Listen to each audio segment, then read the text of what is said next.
뉴스를 통해 세상의 많은 소식을 듣게 됩니다. 요즘에는 정치적인 이슈가 많이 쏟아지고 있는데 이에 못지않게 사람 사이 불화로 인하여 부모와 자녀, 부부의 관계가 깨어지고 더 나아가 해서는 안 되는 가정폭력 범죄 소식도 종종 듣게 될 때가 있습니다. 그러한 소식을 들을 때면 정말 인간이라면 저렇게 할 수 있을까라는 생각과 함께 한숨이 절로 나옵니다.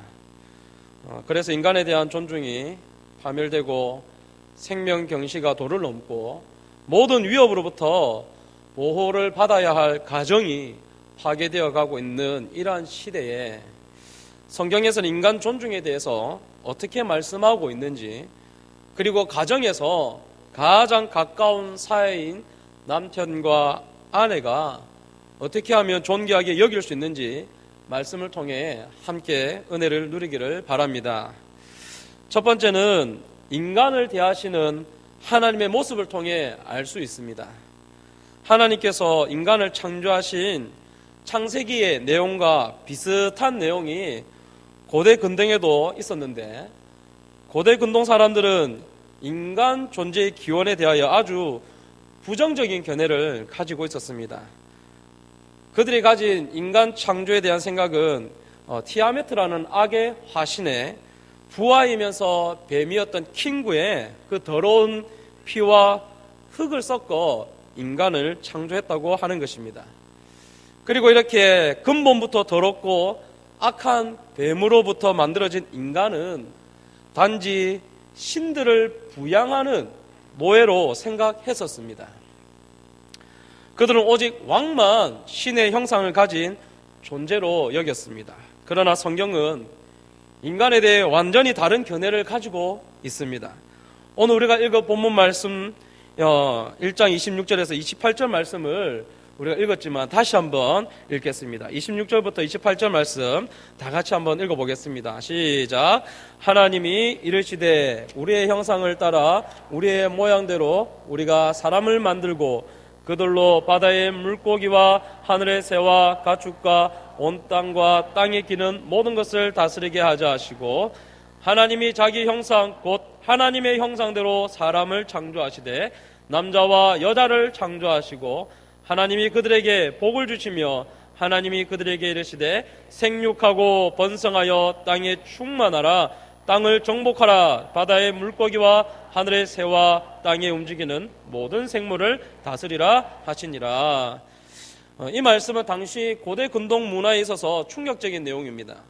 오직 왕만이 신의 형상을 가진다고 생각했던 사람들에게 모든 인간이 하나님의 형상으로 만들어졌다고 말하는 것은 오늘날 말로 같으면 문화적 쇼크였던 것입니다.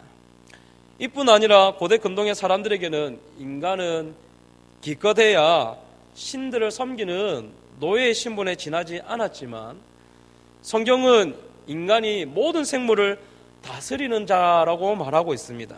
그리고 요한계시록 22장 5절에서는 그들이 세세토록 왕노릇하리로다 라고 말하며 우리 인간이 노예의 신분이 아닌 모든 것을 다스리고 통치하는 왕 같은 존재라고 말합니다. 즉 모든 인간이 하나님의 형상이며 하나님의 자녀로서 하나님을 대신하여 이 세상을 다스리는 왕 같은 존재로 창조되었다라는 것입니다. 그러면 성경 말씀에 하나님께서 모든 인간이 하나님의 형상으로 왕 같은 존재로 한 사람 한 사람을 지으셨다고 하는데, 이 시간 좌우 사람을 한번 보시면서 서로를 왕 같은 존재로 존귀하게 여기기를 바랍니다. 동시에 스스로에게도 왕 같은 존재임을 기억하고 자존감이 회복되어지는 은혜가 있기를 바랍니다. 시간이 많이 지난 사건이지만 아직도 너무나 충격적이었기에 쉽게 잊혀지지 않는 사건이 있습니다. 지난해 3월 원영이 사건으로 잘 알려진 아동폭력 사건은 부모의 입장에서 너무나 참담한 사건이었습니다. 이 사건은 비정상적인 계모와 아버지에 의해 벌어진 참혹한 사건이었습니다. 아이가 조금 실수한 것을 가지고 락스를 온몸에다 뿌리고 화장실에 감금하는 그런 악한 짓을 사람이라면 정말 어떻게 그렇게 할 수 있겠나라는 생각이 들었습니다. 그런데 이와 같은 비극적인 일에는 부모들이 자녀를 대하는 잘못된 사고방식이 자리 잡고 있었기 때문이라는 것입니다. 그것은 자녀는 내 것이니 내 마음대로 해도 된다, 또는 내 자녀는 내가 알아서 한다라는 생각입니다. 이것은 자녀를 하나의 인격체로 보는 것이 아니라 자기에게 종속된 소유물로 보고 내 소유물이니 내 마음대로 할 수 있다라는 생각입니다. 그러나 이와 같은 사고방식은 성경의 내용과 하나님께서 인간을 대하시는 모습과 전혀 맞지 않는 생각입니다. 오늘 성경은 분명히 우리 모두가 하나님의 형상으로 지음을 받았고 세상을 통치하고 다스리는 자, 왕같은 존재라고 말씀하고 있습니다. 이 말씀은 다 성장한 성인에게만 해당되는 것이 아니라 당연히 나의 자녀에게도 해당되는 말씀입니다.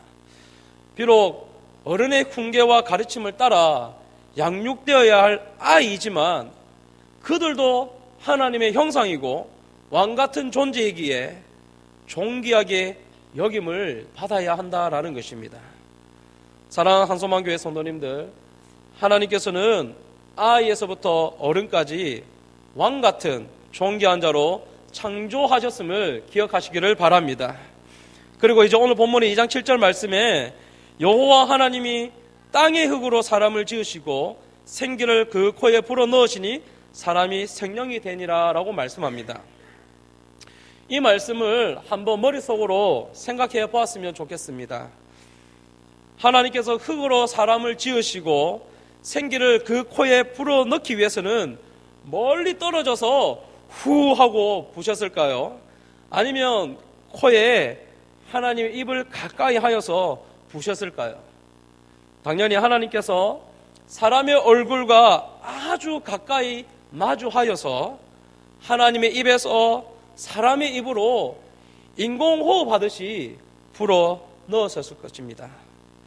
이것은 바로 하나님과 사람 사이 서로 아주 가까이 마주하고 있는 것처럼 하나님께서 우리와 이만큼 친밀한 교제를 원한다는 것을 말해주고 있는 것입니다. 이것은 창세기 2장의 동물들의 창조와 비교해보면 더 확인해집니다. 창세기 2장 19절에 의하면 인간뿐만 아니라 각종 짐승들과 새도 흙으로 만들었습니다. 그러나 인간은 짐승들과 달리 흙으로 만들고 나서 인간의 코에 하나님의 생기를 불어넣으셨고 그 후 비로소 생명이 되었다라고 말씀합니다. 이처럼 인간은 하나님께서 모든 동물들과 달리 독특하고 특별하게 창조하셨으며 그 인간관계 친밀한 교제를 원하셨다는 것입니다. 즉 하나님께서 다른 동물들과 달리 인간을 창조하신 모습을 통해 인간 개인의 인격과 존재 가치를 존중해 주시는 하나님의 마음을 볼 수 있는 것입니다.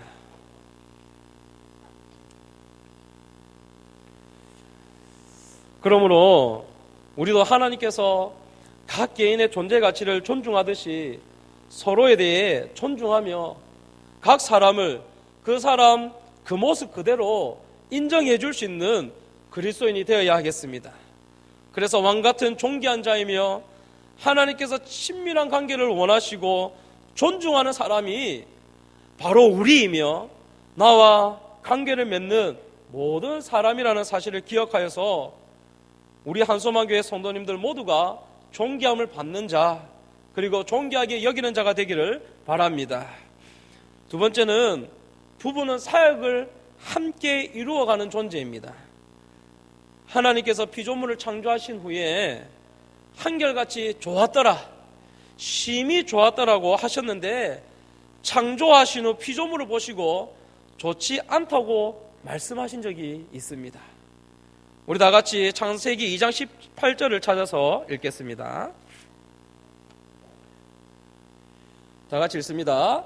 시작. 여호와 하나님이 이르시되 사람이 혼자 사는 것이 좋지 아니하니 내가 그를 위하여 돕는 배필을 지으리라 하시니라.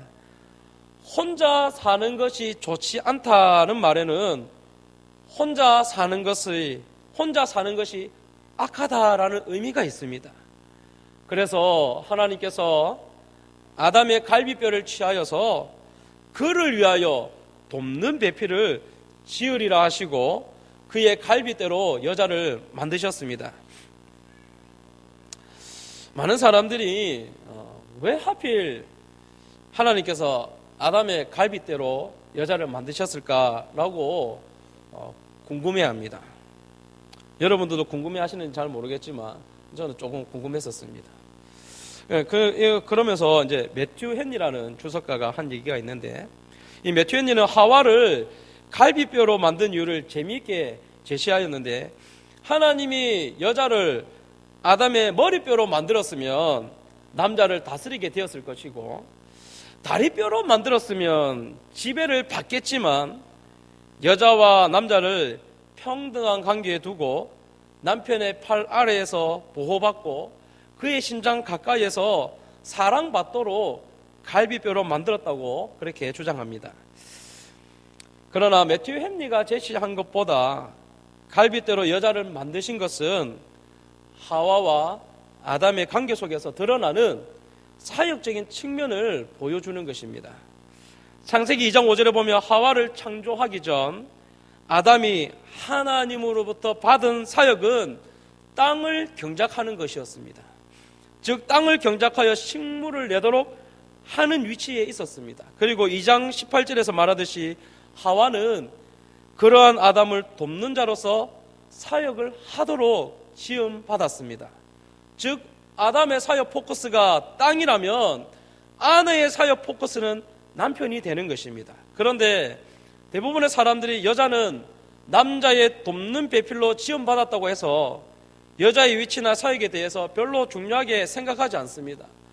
축구 경기에 있어서도 요즘에야 도움을 준 선수도 그 기록을 인정해줘서 한 골, 1도움 또는 2도움 이렇게 나타나지만, 예전에는 도움 준 선수는 필요 없었습니다. 오직 골 넣은 선수만이 최고였습니다. 이처럼 여자의 역할도 돕는 배필이라고 해서 별로 중요하게 생각하지 않는 경우가 종종 있습니다. 그러나 우리가 성경에서 말하는 배필은 남편과 아내의 관계에서 서로 각자가 맡은 역할을 의미합니다. 그래서 돕는 자란 단순히 열등한 위치를 말하지 않습니다. 이 돕는 자란 말은 하나님께서 자기 백성을 돕는 것을 말할 때 사용되었습니다. 그러므로 아내가 남편을 돕는 것은 마치 하나님께서 돕는 것과 같은 역할을 말하는 것입니다. 그래서 절대적으로 열등한 위치가 아닌 아담에게 명령하신 사역, 즉 생육하고 번성하는 일을 돕는 일입니다. 이것은 절대로 아담 혼자서는 불가능한 일입니다. 그리고 돕는 자의 역할은 아담과 함께 피조 세계를 다스리는 것이고, 에덴 동산에서 하나님께 바른 예배를 드릴 수 있도록 돕는 것입니다. 그러므로 아내의 역할이 돕는 배필이라고 해서 단순히 주인공이 빛날 수 있도록 서포터 역할을 하는 것이나 열등한 위치에 있는 것이 절대 아니라, 평등한 관계에서 아내도 남편과 함께 사역을 함께 이루어가는 존재임을 기억하시길 바랍니다. 저는 가끔씩 인터넷으로 TV 프로그램을 시청합니다. 시청하는 프로그램 중에 EBS에서 반영하는 프로그램 중에 달라졌어요라는 프로그램이 있습니다. 예전에 우리 아이가 달라졌어요라는 그 어른 버전이라 할 수 있는데, 부부 사이의 문제를 관찰하고 해결하는 프로그램입니다. 거기서 상담을 해주는 의사가 서로에게 불평과 불만을 쏟는 부부에게 당신은 나의 자존심입니다 라는 말을 서로에게 해보라는 것입니다. 결국은 남편의 자존심은 아내가 되고 아내의 자존심은 남편이 되기 때문에 서로에 대해 hir난하고 불평과 불만하면 그것이 곧 자신의 자존심에 상처를 내는 것이나 마찬가지라는 것입니다. 하나님께서 남편과 아내로서 부부의 관계를 맺게 하셨을 때는 서로의 사역을 도우며 합력하도록 역할을 주셨습니다. 어느 누가 우월한 위치에 있는 것이 절대 아닙니다. 남편만 존중과 존경을 받는 대상이 아닙니다. 남편과 아내 모두가 서로를 존중하고 존경해야 할 것입니다. 그런 의미에서 한번 따라했으면 좋겠습니다. 당신은 나의 자존심입니다. 오늘 댁에 돌아가시면, 오늘 나오실 때 혹시 써오셨으면 이제 댁에 돌아가셔서 한번 당신은 나의 자존심입니다 라고 한번 말씀해 보았으면 좋겠습니다. 마지막 세 번째로, 창조의 질서에 따라 서로를 존귀하게 여기도록 노력해야 합니다. 인간은 하나님과 같이 지혜롭게 되고자 선악을 알게 하는 열매를 따먹었습니다. 그래서 타락의 결과로 창조의 질서가 무너졌습니다. 인간과 친밀한 교제를 누리기를 원하셨던 하나님과는 더 이상 친밀한 교제를 누릴 수 없는 상태가 되었습니다. 하지만 우리는 예수 그리스도로 말미암아 더 이상 정죄 아래 있지 않고 하나님의 자녀로서 회복된 관계 안에 살고 있습니다. 그렇다면 이제 남편과 아내의 모습은 어떤 모습으로 변화되어야 하겠습니까? 남편과 아내로서 아담과 하와는 타락 전에는 벗은 몸을 보아도 부끄럽지 않았지만 타락 이후에는 서로의 벗은 몸을 보고 부끄럽고 수치심을 느꼈을 뿐만 아니라 그들의 행위가 죄의 모습임을 깨달았습니다. 이뿐 아니라 창세기 3장 16절에서 하나님과 언약을 어긴 인간에게 심판하시면서 하와에게 말씀하실 때 너는 남편을 원하고 남편은 너를 다스릴 것이니라고 하셨습니다. 이때 원하다라는 의미는 성적인 의미 또는 남편을 애틋하게 그리워하고 사모한다는 의미가 아닙니다. 이 말은 사자 같은 짐승이 먹이를 삼키려는 행동을 묘사할 때 사용하는 단어입니다. 그래서 아내는 남편의 권위를 빼앗기 위해 먹잇감을 노리는 맹수와 같이 달려들게 되는 것입니다.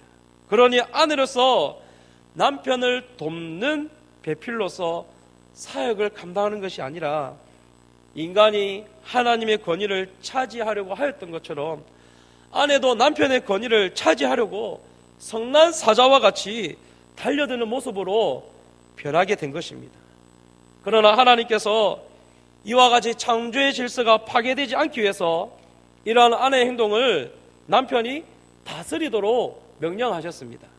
이에 대해 바울도 고린도전서 11장 10절에서 고린도 교회에 말하기를 그러므로 여자는 천사들로 말미암아 권세 아래에 있는 표를 그 머리 위에 둘지니라고 증언하고 있습니다. 그래서 남편의 권위가 세워지고 아내는 그 권위를 존중함으로써 가정의 질서가 바르게 세워질 수 있게 되는 것입니다. 남편과 아내는 사역에 있어서 동등한 관계에서 서로를 힘써 도와야 하지만 권위에 있어서는 아내는 남편의 권위를 인정할 수 있어야 합니다. 그리고 남편과 아내를 서로를 존중하고 존귀하게 여기기 위해 타락의 결과로 질서가 파괴된 것을 예수 그리스도 안에서 회복하도록 믿음의 부부로서 최선을 다해 노력해야 하겠습니다. 우리나라 1980년대에 걸쳐 놀라운 부흥을 맞이할 수 있었던 이유는 성령의 강력한 역사하심과 함께 그리스도인으로서 높은 도덕적 수준이 있었기 때문입니다. 믿지 않는 자들이 믿는 그리스도인들을 보고 역시 믿는 사람은 다르구나라는 것을 인식했기 때문에 그리스도인들의 사회 모범이 되었습니다. 그러나 지금은 참으로 그리스도인으로서 살아가는 것이 부끄러울 때가 많은 그러한 시대를 살아가고 있습니다. 이러한 시대를 사는 그리스도인으로서 우리는 회복의 때를 위해 노력해야 하겠습니다. 서로를 존중하게 여기는 회복이 있어야 하겠습니다. 그 회복의 중심에 우리 그리스도인의 가정이 있기를 간절히 소원합니다. 그리고 그 중심에 남편과 아내가 서로 존중하며 귀히 여기는 모습이 회복되기를 바랍니다. 이제 말씀을 맺겠습니다. 인간을 존중하는 모습은 하나님께서 인간을 대하시는 모습에서 발견할 수 있습니다. 친밀한 교제를 누리기 위해 인간을 창조하셨고 우리를 세상을 다스리고 통치하도록 왕같은 존귀한 자로 세우셨습니다. 그러므로 우리도 나와 관계를 맺고 교제하는 사람들 속에서 그들을 왕같이 존귀하게 여기며 자신 또한 왕같이 존경을 받는 그리스도인이 되기를 바랍니다. 또한 부부 관계 안에서 아내는 남편의 권위를 인정하며 남편은 자신을 돕는 아내를 동등한 입장에서 바라보며 함께 합력하여 선을 이루어가는 부부 관계가 되기를 바랍니다. 마지막으로 이 모든 존귀함의 회복이 우리 믿는 그리스도인의 가정 안에서 이루어지기를 바랍니다. 특히 존귀함의 빛이 남편과 아내의 관계 속에서 발하여서 인간 존중이 무너지고 생명경시가 만연된 이 혼탁한 사회를 밝히며 회복하는 데 선한 영향력을 퍼뜨리는 모든 한소만교회 성도님들의 가정이 되기를 주님의 이름으로 축복합니다.